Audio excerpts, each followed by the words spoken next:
बुद्धं शरणं गच्छामि।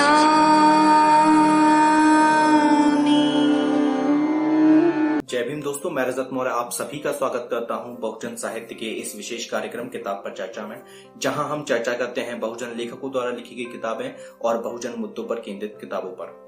दोस्तों, आज इस वीडियो में हम बाबा साहब के आखिरी संदेश के बारे में बात करेंगे और बात करेंगे कि बाबा साहब ने अपने पीछे विरासत में क्या छोड़ा है। शुरुआत करने से पहले आप सभी से मेरा निवेदन है कि वीडियो को पूरा देखिएगा और चैनल को जरूर सब्सक्राइब कीजिए ताकि आने वाले सभी वीडियो का नोटिफिकेशन आप लोगों तक पहुंच सके। हर वीडियो के आखिरी में मैं आप सभी से अनुरोध करता हूं कि आप लोग हमें सोशल मीडिया अकाउंट पर भी जरूर फॉलो करें, पर मुझे ऐसा दिखाई नहीं देता कि आप लोग ऐसा कुछ कर रहे हैं। मैं आपसे बार बार अनुरोध करूंगा कि हमारे सोशल मीडिया अकाउंट्स पर भी जरूर फॉलो करें। चैनल आज है, कल हो सकता है कि डिलीट हो जाए, उसके बाद फिर मैं वापस इतनी मेहनत करना पड़ेगी मुझे। आप समझिए इस चीज को। आप लोग हमारे अगर सोशल मीडिया अकाउंट्स पर ऐड रहेंगे, आप कनेक्ट रहेंगे सोशल मीडिया अकाउंट के माध्यम से, तो जब अगर ये चैनल डिलीट भी हो जाता है तो फिर मैं जो नया चैनल बनाऊंगा उस चैनल का लिंक मैं आप लोगों के साथ डायरेक्ट शेयर कर सकता हूँ। इस चीज को समझिए। तो आप लोग हमें सोशल मीडिया अकाउंट्स पर भी जरूर फॉलो करें। उनके जो लिंक्स हैं आपको नीचे मिल जाएंगे डिस्क्रिप्शन बॉक्स में। जो उनके सोशल मीडिया अकाउंट्स के जो हैंडल्स हैं वो आपको स्क्रीन पर शो हो रहे होंगे। उसके माध्यम से आप जाके इंस्टाग्राम, ट्विटर, फेसबुक पर आप में सर्च कीजिए। टेलीग्राम का जो ग्रुप है वो जरूर ज्वाइन करें, वो मोस्ट इंपोर्टेंट है। बाबा साहब ने जो बहुजन समाज के लिए जो संदेश छोड़ा है वो उन्होंने अपने आखिरी समय में अपने जो सबसे प्रिय सेवक जो थे उनके नानक चंद रतु उनको दिया था और उनसे कहा था कि मेरे लोगों को ये चीज बोल देना। वो संदेश मैंने उनकी जो जीवनी है उसमें सबसे पहले पढ़ा था और उस संदेश को पढ़ते वक्त मेरी आंखों से आंसू गिरने लगे थे। बाबा साहब ने अपने जीवन में बहुत सारी समस्याओं का सामना किया और कभी रुके नहीं। उन्होंने बहुजन समाज की बेहतरी के लिए जो वो संभव था, जो उनसे बन पड़ा, वो उन्होंने किया। अगर वो और ज्यादा समय तक जीवित रहते तो शायद वो और भी बहुत कुछ करते, पर वो नहीं कर पाए। समय ने उनका साथ नहीं दिया, उनके शरीर ने उनका साथ नहीं दिया और बाबा साहब का परिनिर्वाण हो गया। अब बहुजन समाज जो है उसके ऊपर बहुत बड़ी जिम्मेदारी है। बहुजन समाज का जो युवा वर्ग है उसके ऊपर बहुत बड़ी जिम्मेदारी है और हम सबको मिलकर बाबा साहब के उस अधूरे काम को पूरा करना है। तो पहले हम जान लेते हैं कि उन्होंने क्या संदेश दिया था। संदेश जो है वो इस किताब से मैं आपको पढ़ के बता रहा हूं, लेकिन वो संदेश बाबा साहब की लगभग सभी जीवनियों में आपको मिल जाएगा। कुछ जो बेस्ट जीवनी है, जो बायोग्राफी है बाबा साहब की, वो मैं आपको नीचे डिस्क्रिप्शन बॉक्स में उनका लिंक दे दूंगा, आप मंगा के पढ़ सकते हैं। जिसमें एक हिंदी भाषा में जो बायोग्राफी है, जीवनी है, उसका लिंक दे दूंगा और एक अंग्रेजी भाषा में जो बायोग्राफी लिखी गई है उसका लिंक दे दूंगा। बाबा साहब की जो बेहतरीन जीवनी है, मैंने 2 जीवनियां पढ़ी हैं उनकी। एक तो R.D. जाटव जी ने लिखी है जिसकी ऑडियो बुक पूरी इसी चैनल पर आपको मिल जाएगी, वो आप जाकर सुन सकते हैं। और दूसरी जो है वो विजय मानकर सर ने लिखी है, वो भी बेहतरीन है, वो अंग्रेजी भाषा में है, doctor B.R. Ambedkar intellectual biography. तो उसका लिंक मैं आपको नीचे डिस्क्रिप्शन बॉक्स में दे दूंगा, वो आप मंगाकर पढ़ सकते हैं। डॉक्टर अम्बेडकर कहते हैं कि मुझे अंधभक्त नहीं चाहिए, मुझे अनुयायी चाहिए, और यह संदेश देते हैं कि केवल मेरे नाम का जयकारा लगाने के बजाय मेरे बचे हुए कार्य को पूरा करने के लिए अपनी जान की बाजी लगा दो।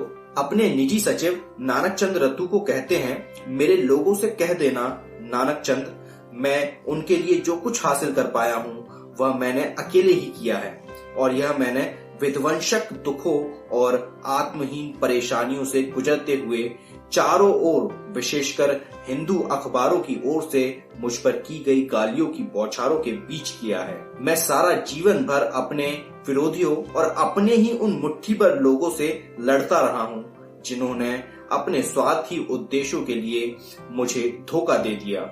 मैं बड़ी कठिनाइयों से कारवां को यहाँ तक लेकर आया हूँ जहाँ यह आज दिखाई देता है। कारवां के इस राह में आने वाली बाधाओं, अप्रत्याशित विपत्तियों और कठिनाइयों के बावजूद चलते रहना चाहिए। अगर वे एक सम्मानजनक व प्रतिष्ठित जीवन जीना चाहते हैं तो उन्हें इस अवसर पर अपनी क्षमता दिखानी होगी। यदि मेरे लोग, मेरे साथी कारवां को आगे ले जाने के योग्य नहीं हैं, तो उन्हें इसे वहीं छोड़ देना चाहिए। जहां यह आज दिखाई दे रहा है, लेकिन उन्हें किसी भी रूप में इस कारवां को पीछे नहीं हटने देना चाहिए। मैं पूरी गंभीरता से यह संदेश दे रहा हूं, जो शायद मेरा अंतिम संदेश है, और मेरा विश्वास है कि यह व्यर्थ नहीं जाएगा। जाओ जाकर उनसे कह दो, जाओ जाकर उनसे कह दो, जाओ जाकर उनसे कह दो, उन्होंने 3 बार कहा। डॉक्टर अंबेडकर ने जीवन में जो कार्य किए वह किसी एक के बस की बात नहीं थी। वे वन मैन आर्मी की तरह काम करते थे तथा अपने आप में एक इंस्टीट्यूशन थे। वे चलते फिरते विश्वविद्यालय की तरह थे। उन्हें मैन ऑफ अल्टरनेटिव भी कहा जाता था। इस पूरे संदेश को सुनने के बाद शायद आप लोग समझ सकते हैं कि हमारे ऊपर कितनी बड़ी जिम्मेदारी है।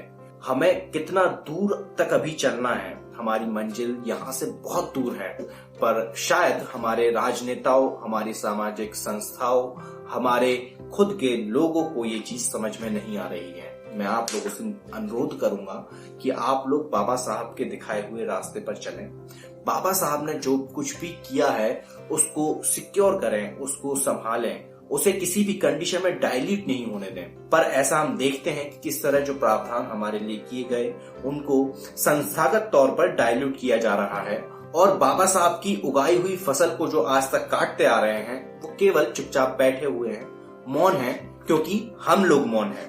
राजनेताओं को हम उनकी कॉलर पकड़कर उनसे काम करा सकते हैं, बशर्ते कि हमारे अंदर काम करने की इच्छा हो, काम करवाने की इच्छा हो, बाबा साहब के उस मिशन को आगे बढ़ाने की इच्छा हो। बाबा साहब ने विरासत में क्या छोड़ा है इसके ऊपर एक नजर डाल देते हैं। बाबा साहब ने विरासत में क्या छोड़ा है इसके ऊपर एक नजर डाल देते हैं। डॉक्टर अंबेडकर ने अपने जीवन काल के अंतिम प्रयासों में रिपब्लिकन पार्टी ऑफ इंडिया का गठन किया था। रिपब्लिकन पार्टी ऑफ इंडिया वही है जिसके जो अभी राष्ट्रीय अध्यक्ष हैं वो अठावले जी हैं, और उस संगठन का, उस पार्टी का क्या हाल हो चुका है आप लोग शायद समझ सकते हैं। जिसका मैनिफेस्टो भारतीय संविधान की प्रस्तावना थी। इसलिए हमें यह मान लेना चाहिए कि भारतीय संविधान ही डॉक्टर अंबेडकर की आखिरी विरासत है। भारतीय संविधान से ही नया व आधुनिक भारत बना है।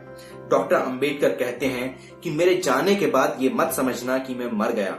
जब तक संविधान जिंदा है मैं जिंदा हूँ, बस संविधान को मत मरने देना।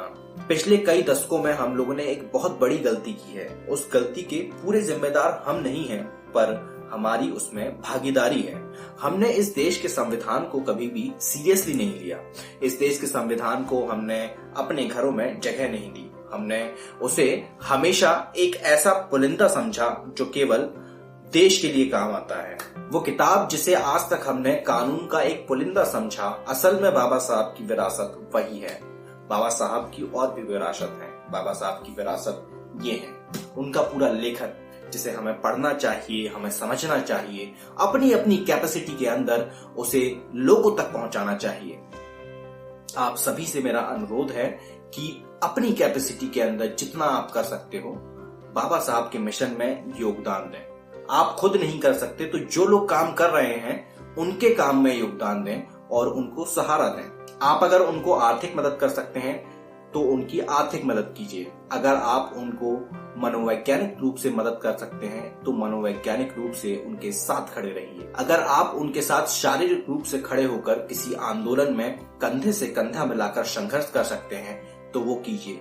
अगर आप किसी आंदोलन में पानी बांट सकते हैं तो पानी बांटिए, लेकिन मदद कीजिए, कुछ तो कीजिए, क्योंकि बिना करे कुछ हासिल नहीं होता। हर चीज की कीमत अदा करनी होती। आशा करता हूँ इस वीडियो से आप लोगों को कुछ सीखने को मिला होगा, कुछ समझने को मिला होगा। ये वीडियो आप लोगों को कैसा लगा नीचे आप कमेंट बॉक्स में कमेंट करके जरूर बताइएगा। अगर आप लोग बहुजन साहित्य को कोई किताब डोनेट करना चाहते हैं तो नीचे डिस्क्रिप्शन बॉक्स में मेरा कॉन्टेक्ट नंबर दिया हुआ है, वहां से नंबर लेकर आप मुझसे संपर्क कर सकते हैं। अगर आप बहुजन साहित्य की आर्थिक मदद करना चाहते हैं तो यहाँ साइड में मेरा यूपीआई आईडी शो हो रहा है, उसके माध्यम से आप जितनी चाहें उतनी आर्थिक मदद हमें भेज सकते हैं। आप लोगों से विशेष अनुरोध है कि आप लोग हमें हमारे सोशल मीडिया हैंडल्स पर भी जरूर फॉलो करें। अगर आप फेसबुक पर हैं तो फेसबुक पर फॉलो करें, अगर आप इंस्टाग्राम पर हैं तो इंस्टाग्राम पर फॉलो करें, अगर आप ट्विटर पर हैं तो ट्विटर पर फॉलो करें, अगर आप टेलीग्राम पर हैं तो टेलीग्राम पर फॉलो करें, पर फॉलो जरूर करें। मैं रजत मौर्य मिलता हूं आपसे अगले वीडियो में फिर किसी किताब के साथ। तब तक अपना और अपनों का ध्यान रखें, पढ़ने की आदत को विकसित करें, क्योंकि पढ़ेगा इंडिया तभी तो बढ़ेगा इंडिया।